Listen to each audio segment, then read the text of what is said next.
उन्हाळी धानाच्या बाबत सुद्धा अजूनपर्यंत धान विकत घेतला गेला नाही, ते घेतला गेलेला आहे, त्याचे पैसे मिळाले नाही. बोनसच्या नावाने शेतकऱ्याची फसवणूक केली आहे. संपूर्ण शेतकऱ्याला सरसकट बोनस देण्याचं सरकारने आश्वासन दिलेलं होतं, ते विधानसभेत दिलं होतं. तेही आश्वासनाची पूर्तता झालेली नाही. शेतकऱ्यांना 12 तास देण्याचा सरकारने निर्णय घेतला होता, त्याचं पालन केलं नाही. 8 तासाच्या जागी 4 तासही लाईट मिळत नाही. इलेक्ट्रिक पंपाचे 2020-21च्या काळामध्ये डिमांड भरलेले आहे, लोकांनी पैसे भरलेले आहेत, पण त्यांना इलेक्ट्रिक पंपाचे कनेक्शन देण्याला सरकारने आता विरोध दर्शवलेला आहे. सरकारने विरोध दर्शवलेला आहे आणि त्यांना सौर ऊर्जेचे पंप घ्या असा आग्रह करतात. आता ज्या लोकांना सौर ऊर्जेचे त्याचेही डिमांड लोकांनी भरलेले आहे, त्या शेतकऱ्यांना गेल्या 7 महिन्यापासून सौर पंपाचेही सुद्धा कनेक्शन सरकारने दिले नाही. मी जे सातत्यानं सांगतो आहे की महाराष्ट्रातलं भाजपचं सरकार आणि महायुतीचं सरकार हे शेतकरी विरोधी आहे, त्याचा प्रत्यय आपल्याला वारंवार येते आहे. हे आरोप नाही, ही वस्तुस्थिती आहे जी मी तुम्हाला आता सांगतोय ते. म्हणजे शेतकऱ्यांच्या कामाचे पैसे सुद्धा सरकार देत नाही. 1 वर्षापासून, म्हणजे आता नवीन हंगाम सुरू झाला, पावसाळ्याचे 10 कोटी अजूनपर्यंत दिले नाहीत आपल्या भंडारा जिल्ह्याचे. गोंदियाचे 15 कोटी रुपये दिले नाही. उन्हाळी धानाची तर हालत खराबच झालेली आहे. आणि हा जो बोनसची प्रथा आहे, आमचं सरकारला आव्हान आहे की आपण आमचं पिकवलेलं धान तातडीनं विकत घेतला पाहिजे. 15 दिवसाच्या आत शेतकऱ्यांना त्याचे पैसे समर्थन मूल्याप्रमाणे दिले पाहिजे.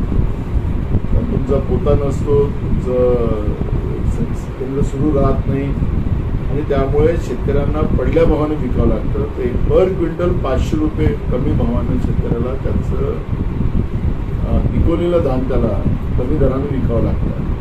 तर ही जी चेष्टा सरकारने चालवलेली आहे, ती चेष्टा सरकारने थांबवली पाहिजे. हे सुद्धा आव्हान आम्ही या निमित्तानं सरकारला करतो आहे. कर्जमाफीबद्दल तर त्यांनी आता अगदी शेवटीच्या दिवशी कृषी मंत्री आहेत कोकाटे, त्यांनी एक निवेदन केलं. त्यांनी सांगितलं की आम्ही एक कमिटी बनवणार आहोत आणि या कमिटीच्या माध्यमातून कर्जमाफी करायची की नाही करायची ते आम्ही ठरवू. म्हणजे अजून शेतकऱ्यांच्या जखमेवर मीठ चोळण्याचं पाप केलं आणि खोटारडं सरकार हे कसं आहे त्याचं एक सिद्ध यांनी दिलं. हे देवेंद्र फडणवीस निवडणुकीच्या काळामध्ये सांगत होतं की 7/12 कोरा कोरा कोरा कोरा आम्ही करू. आता शेतकऱ्यांनाच संपूर्ण कोरा करायचा का? शेतकऱ्यांना आत्महत्या करायला लावायच्यात का? तुम्ही त्यावेळेस का नाही सांगितलं की आमचं सरकार आलं की आम्ही कमिटी बसवून मग ते कर्ज माफ करायचं की नाही करायचं ते का नाही सांगितलं? तुम्ही त्यावेळेस सांगितलं की सरकार आल्या आल्या तुमचं आम्ही कर्ज माफ करू. आमचं महाविकास आघाडीचं सरकार होतं त्यावेळेस आम्ही महात्मा ज्योतिबा फुले कर्जमाफी योजना काढली आणि सरसकट शेतकऱ्यांचं कर्ज माफ केलं.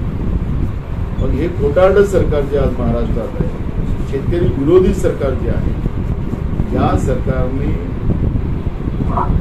वटणीवर आलं पाहिजे आणि शुद्धीवर आलं पाहिजे. हे बेहोश झालेलं सरकार. राज्याचे कृषी मंत्री सांगतात की मी ओसाडगावचा पाटील आहे.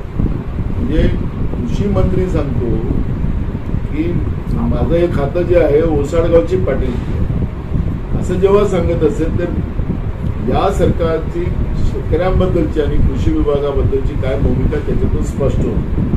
पहिले तर त्यांनी शेतकऱ्याला भिकारी जाहीर केलं आणि आता तेच कोकाटे सांगतात की सरकारच भिकारी झालं. म्हणजे हा जो तमाशा या सरकारनं शेतकऱ्यांच्या बद्दलचा ठरवून करतात आहे, सरकारने थांबवावा.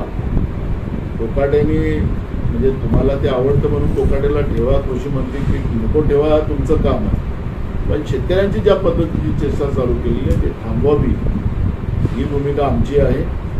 15 ऑगस्टपर्यंत या सरकारची आणि सगळ्या आमच्या मागण्या आहेत त्याच्यावर आमची नजर आहे आणि या तातडीने पूर्ण कराव्यात. नाहीतर 15 ऑगस्टच्या नंतर पूर्ण महाराष्ट्रामध्ये शेतकऱ्यांच्या माध्यमातून आम्ही चक्का जाम आंदोलन आम्ही महाराष्ट्रात सुरू करू आणि या सरकारला शेतकऱ्यांच्या माध्यमातून यांना सडो की पडो करून सोडू ही भूमिका आमची आहे. त्यामुळे आता सरकारने तातडीने उपाययोजना केल्या पाहिजे.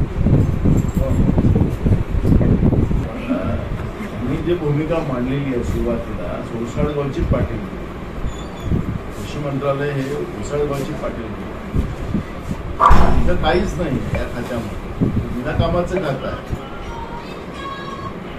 आपलं राज्य एक कृषीप्रधान राज्य आहे. देश आपला कृषीप्रधान आहे. 75% लोक आपल्या कृषीवर आधारित आहेत. आता त्या विभागाचा मंत्री याला ओसाडगावची पाटीलकी म्हणत असेल तर काय मानसिकता या सरकारची हे त्याच्यातून स्पष्ट झालेली आहे. शेतकऱ्यांना भिकारी म्हणतो ही मानसिकता आहे त्यांची. त्यामुळे हा जो मुद्दा आहे या लोकांचा, आता जसं मी आता विधानसभेने सांगितलं की सौर ऊर्जा आमच्या भागासाठी काय काय भागासाठी असेल त्यांना कमी पाणी लागतं, आमच्या इथं भरपूर पाणी लागते, तर आम्हाला नको. त्या लोकांना शेतकऱ्यांच्या इच्छेप्रमाणे तुम्ही त्यांना हे कनेक्शन दिलं पाहिजे, पण ते देतच नाही. आता शेतकऱ्यांचं विद्युत बिल माफ केलं शेतीचं. आता तुम्ही याचा अर्थ असा की फुकट देताय म्हणून तुम्हाला त्याचं लाईटचं कनेक्शन म्हणजे त्याचं फेज गेला, त्याचं काही तार तुटला तर ते तुमच्या इलेक्ट्रिक विभागाने लावायचं नाही का? ही परिस्थिती आहे. आणि तुम्हाला सांगतो की महाराष्ट्रामध्ये जेव्हाची लाईन फ्री केली तेव्हापासूनच 1525 लोक हे स्वतः लाईटला फेज लावायला ह्याच्यात ते लोक मेले. 1525 लोक मरले.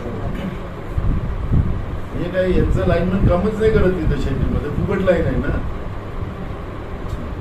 शेतकऱ्यांची मागणी अशी आहे की तुम्ही आम्हाला फुकट देऊ नका, पण आम्हाला 24 तास लाईन द्या. 24 तास देत नाही तर 16 तास द्या. तुम्ही उपकार केल्यासारखं करू नका. पण ते आम्ही तुम्हाला फ्री लाईन दिली तर आता तुम्ही बघत बसा, भरत बसा. ही जी काही प्रथा आहे आणि तुम्हाला 8 तास लाईन द्यायचं सरकारने धोरण घेतलेलं आहे. ते 8 तासही देत नाही, 4 तास देतात, म्हणजे फुकट देतात. हे जे उपकार दाखवायचं जे काम चाललेलं आहे ही प्रथा काही बरोबर नाही.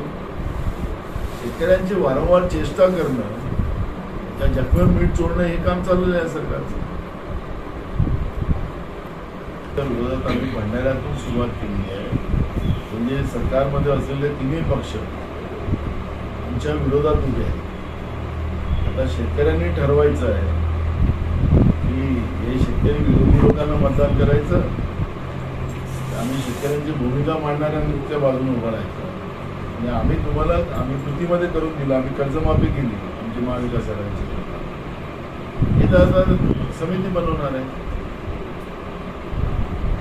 भयानक आहे.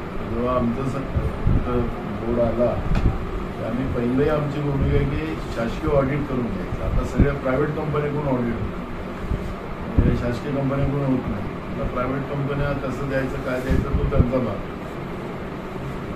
आम्ही शासकीय म्हणजे DDR कडून आम्ही ते पहिले ऑडिट करून घेऊ, बँकेचं संपूर्ण ऑडिट करून घेतो. आणि आमची भूमिका याच्यामध्ये आहे की म्हणजे शेतकऱ्यांचे हिस्से कटतात, त्याला शेअर्स कटतात. एवढ्यांदा आम्ही कर्ज घेतले आमच्या पदविभापासून. तेव्हापासून आमच्या सेवा सहकारी संस्थेमध्ये जसं 1 लाख रुपयाचं कर्ज घेतलं तर 5,000 रुपये कापले जातात. हे शेअर्समध्ये कापले जातात, त्याला हिस्से म्हणतात. त्याचं काहीच मिळत नाही. आणि दर आमसभेमध्ये गावातल्या सेवा सहकारी संस्थेमध्ये लोकांची भांडणं होतात की आमचे पैसे इतके दिवस ठेवलेले, आम्हाला काही पैसे मिळाले नाही, आम्हाला काही डिव्हिडंड मिळालं नाही, त्याला लाभांश म्हणतो आपण मराठी, ते मिळालं नाही.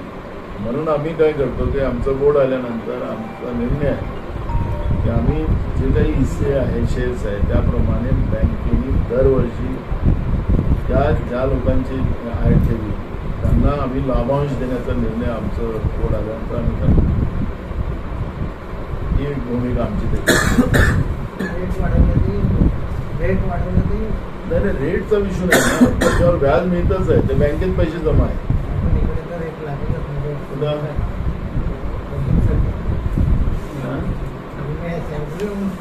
नोकर भरतीचा रेट वोटिंग मुद्दा आहे. हे आता ज्याने आमच्याकडे पैसे नाहीत ना, त्याच्यामुळे तर आता त्यांनी आता सगळे नोकर भरती इतके वर्ष त्यांनी बँकेतला बँकेतूनच त्यांच्या घरातले खर्च चालले, त्यामुळे आता त्यांचा विषय भाग वेगळा आहे. पण आम्हाला त्या गावाला जायचं नाही, आम्हाला त्याचे पैसे त्याला द्यायचे आहेत. लोकांना मान्य आहे की नाही या लोकांनी ठरवायचं आहे. पैसे देऊन निवडणूक लढायची नाही आम्हाला.